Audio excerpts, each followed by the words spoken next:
The first time I tasted the soup, my tongue went numb. Not from spice. From fear. Because I swear the meat moved in my mouth. I live in Lagos. If you know Lagos, you know how fast things move. Food places open and close every day. But this one was different. It was called Red Palm Kitchen. It opened quietly, then suddenly everyone knew it. Taxi drivers talked about it. Office workers lined up after work. Influencers posted videos with big smiles and full plates. The food was cheap. Too cheap. And it tasted too good. People said the pepper soup could wake the dead. They said the meat melted like butter. They said once you ate there, no other food would satisfy you. I laughed with them. Until I got a job there. I was broke.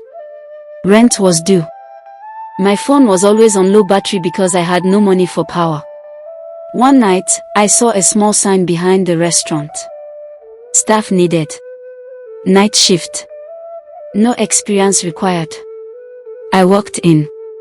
The manager was a tall woman with calm eyes. She did not smile. She did not frown. She looked at me for a long time. Then she said, "You will work nights. You will not ask questions. You will be paid every week." I nodded fast. She did not ask for my CV. She did not ask where I lived. She only asked one thing. "Can you keep secrets?" I said yes. That was my first mistake. The restaurant closed by 11 p.m. But that was when the real work began. After customers left, new people came in. They wore black aprons. They spoke low.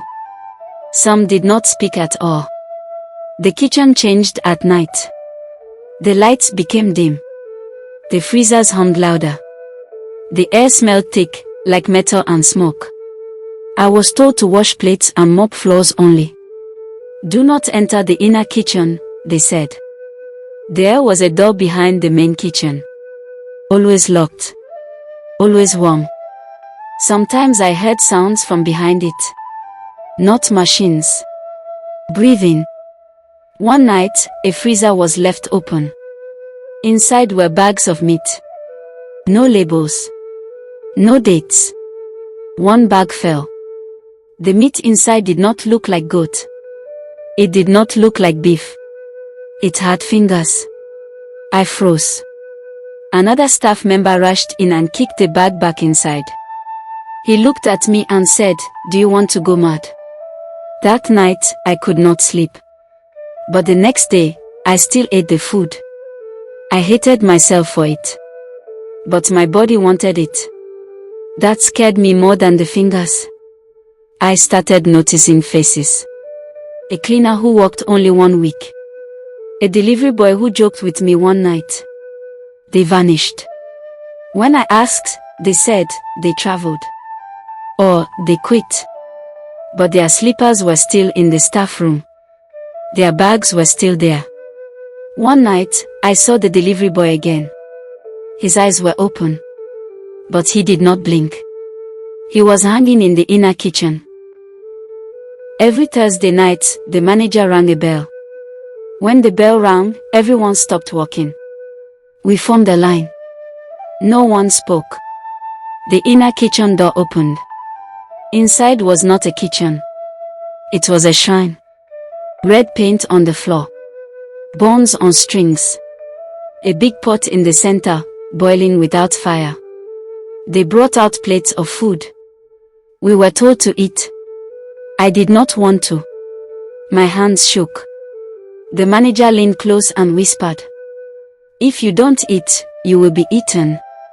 I ate. I cried as I chewed. One night, I was asked to help carry meat. They took me into the inner kitchen. I saw mirrors on the wall. Dirty mirrors. In one mirror, I saw myself. But the reflection smiled. I was not smiling. The reflection raised a knife. I screamed.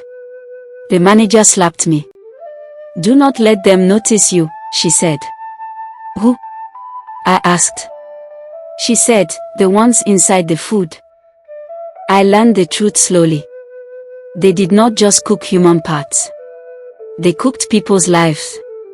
Each meal carried fear, pain, desire. That was why people loved the food. It filled something dark inside them. Every customer who came back gave a piece of themselves. Some lost sleep. Some lost luck. Some lost loved ones. The restaurant fed on the city. Lagos was big. It was hungry. And Red Palm Kitchen fed it with blood. I planned to leave. But leaving was not easy. One night, the power went out. Generators failed. The shrine went silent. I ran. I did not look back. I ran past the kitchen. Past the tables. Out into the street. Behind me, I heard screaming. Not from people. From the building. The restaurant burned down 2 weeks later. They said it was an accident. No bodies were found. But sometimes, when I pass that street, I smell pepper soup. Sometimes, my mouth waters. Sometimes, I dream that I am still there, washing plates. And sometimes, I wake up chewing. If you live in Lagos, and you see a new restaurant that is too cheap, too fast, and too loved, please, ask where the meat comes from. 3 months after the fire, I saw the sign again. Not burned. Not broken. Clean. Bright. Red Palm Kitchen. The building was gone. I watched it burn. I smelled the smoke. But the sign was back. Same red letters. Same glow. Same place. People walked in like nothing happened. I stood across the road, shaking. A woman walked past me, licking her fingers. She smiled and said, "The food is even better now." I asked people about the fire. They looked confused. What fire? There has always been food there. Are you okay? Online, there were no records. No news. No photos. It was like the fire never happened. Only I remembered. And that made me feel crazy. The next week, the sign changed. Red Palm Kitchen became New Palm Kitchen. Same building. Same smell.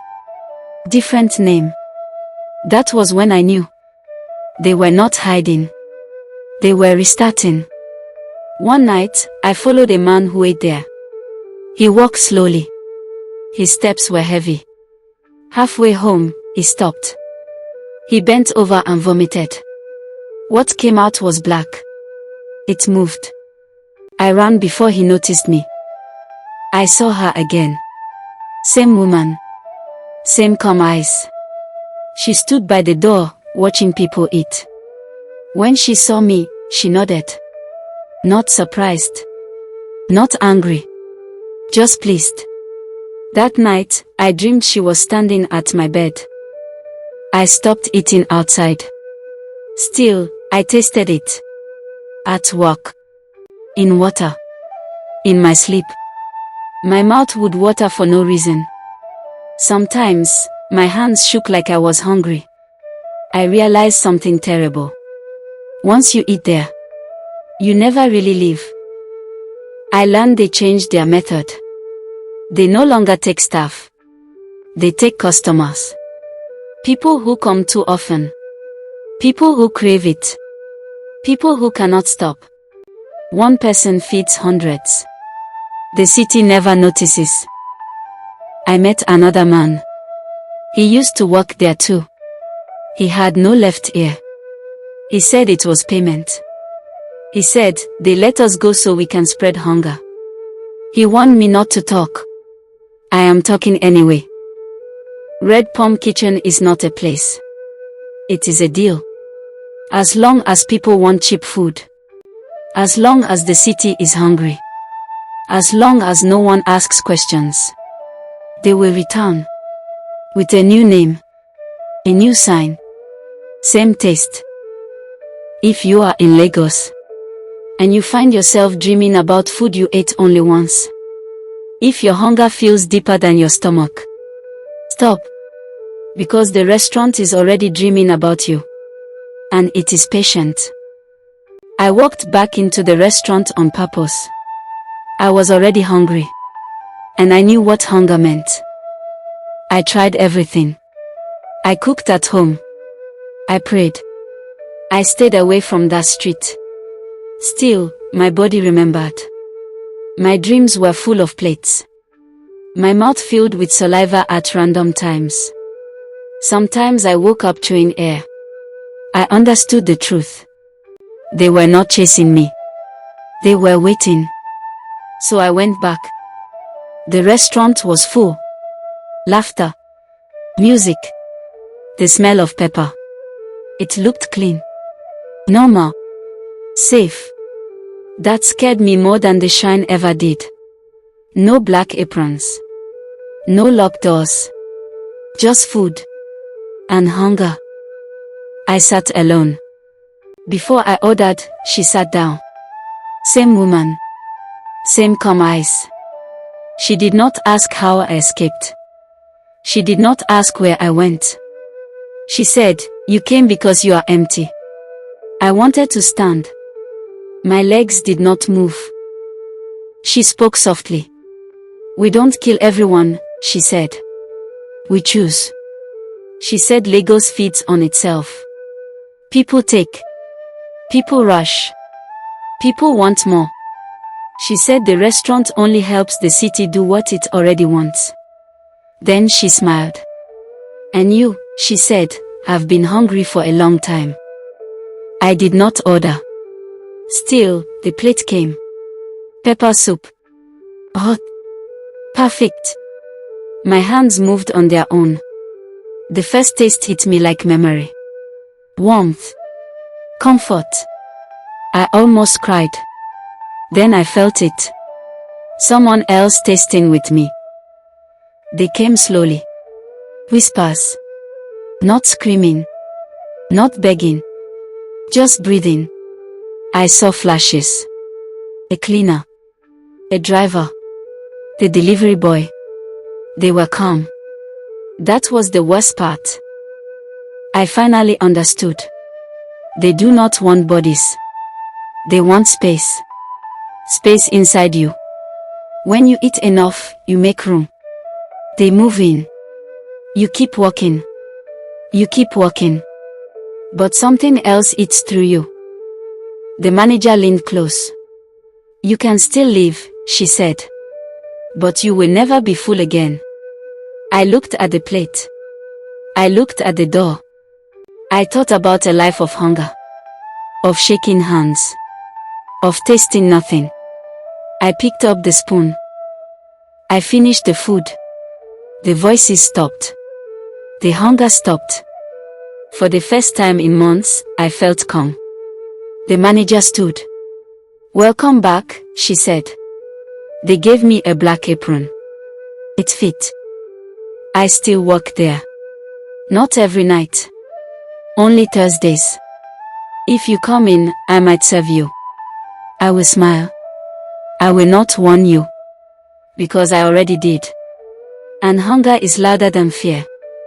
If this story made your mouth water even a little, then I am sorry. They are already making space for you. Last night, a woman came into the restaurant with her son. The boy did not look hungry. But he ate anyway. When he finished, he looked at me and smiled.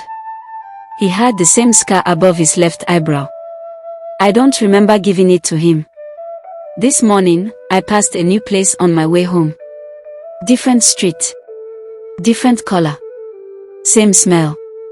They called it White Palm Kitchen. If this is the last thing I write, remember this. The city does not need monsters. It just needs appetite.